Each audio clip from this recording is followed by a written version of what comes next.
छाडिदिए राज सहजै रक्तपात दर्शनको विरासतको रूपमा रहेको सिटे र राजदण्ड चिरकाल पर्यन्त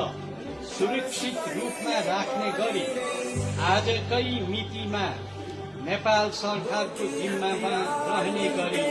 मैले हस्तान्तरण आखिरमै ढाल्यो सान हाम्रो पायौ आखिर न केही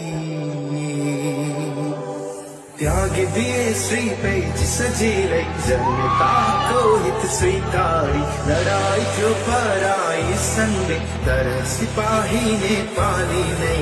आफ्नालाई कुल्चिएर गद्दीमा बस्नु भन्दा रोजेनले जनको माझमा बसेका छन् जनको मन